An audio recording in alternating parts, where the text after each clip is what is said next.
नमस्कार बंधुरा आशा करी तुम्हारा सबाई भालो आछो और तुम्हादेरके आमार चैनल बंगजयते स्वागत जानाई। आज के फुटबलेर खबर निये तुम्हादेर काछे चले एसेछि। तो सब खबर देबो तार आगे अवश्यई लाइक शेयारेर साथे आमार चैनलके अवश्यई सबस्क्राइब करो। और तोमरा सबस्क्राइब करले आमी किन्तु उत्साह पाई और बेशी करे आमार भिडियोटा देखो।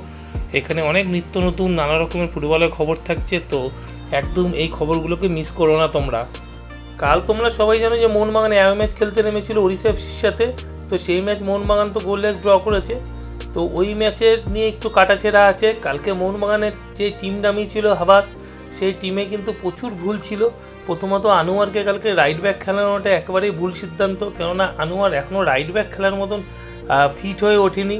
সে যথেষ্ট আনফিট, কেন রাইট ব্যাক খেলতে গেলে 3-5-2 বারে বারে তাকে ওভারল্যাপে যেতে হয়, কিন্তু আনোয়ার কালকে সেই ওভারল্যাপিংটা করতে পারছিল না। আর আশিস রায়কে রাইট ব্যাক না খেলিয়ে উইংয়ে খেলানো হয়েছিল, সেই জায়গায় আরামসে লেস্টন কোলাসোকে খেলানো যেত। আর ওপরে স্ট্রাইকারে ছিল সাদিকু তো কালকে গোল মিস করেই কালকে মোহনবাগানকে পুরো ডুবিয়ে দিয়েছে। এবং এতক্ষণ সাদিকুকে কেন মাঠে রাখা হলো তার কিন্তু মানে খুঁজে পাওয়া যায়নি, কেননা সাদিকু কালকে যেরকম গোল মিস করেছে সেইগুলো চোখে না দেখলে বিশ্বাস করা যায় না। অবিশ্বাস্য সব গোল মিস এবং চূড়ান্ত অফ ফর্মে ছিল সাদিকু। যেহেতু আগের নর্থ ইস্ট ম্যাচে গোল পেয়েছিল জেসন কামিংস, তো কালকের ম্যাচে কামিংস কিন্তু অনেক আগে থেকে মাঠে আনা উচিত ছিল, কিন্তু তাকে নামানো হয়েছে 60 মিনিটের পরে। তো তখন নেমে আর কামিংস কিছুই করতে পারেনি।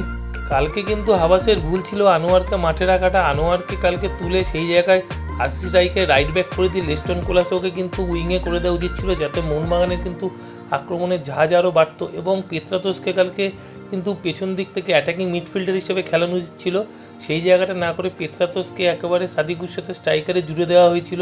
সেই জন্যে খেলা যত গড়িয়েছে পরের দিকে স্ট্রাইকাররা কিন্তু বল পায়নি আর বেশি, কেননা মিডফিল্ড লাইন থেকে পরের দিকের বল সাপ্লাই হচ্ছিল না সেইভাবে। তো শেষের দিকে অনিরুদ্ধ থাপাকে নামিয়ে সেই চেষ্টাটা একবার করেছিল হাবাস, কিন্তু ততক্ষণে অনেক দেরি হয়ে গেছে। তো যাই হোক, হয়তো কালকের ম্যাচ থেকে শিক্ষা নিয়ে পরের ম্যাচে হাবাস হয়তো তার দল গঠনের দিকে অনেক চিন্তা ভাবনা করবে। এবার একটু ইস্টবেঙ্গলের খবরে আসে যাক। ইস্টবেঙ্গলের সেই পুরনো রোগ বারে ধরা পড়ছে, গোল করে গোল ধরে রাখতে না পারাটা এবং পয়েন্ট লুজ করা। সেটা প্রথম যবে থেকে ইস্টবেঙ্গল আইএসএল খেলছে, তো সেই 4 বছর কিন্তু ইস্টবেঙ্গলকে বারে দেখা যাচ্ছে এবং ইস্টবেঙ্গলে একটা ডিফেন্সিভ ল্যাপস পাওয়া যাচ্ছে। তো এটাকে নিয়ে কোচকে অনেক চিন্তাভাবনা করতে হবে।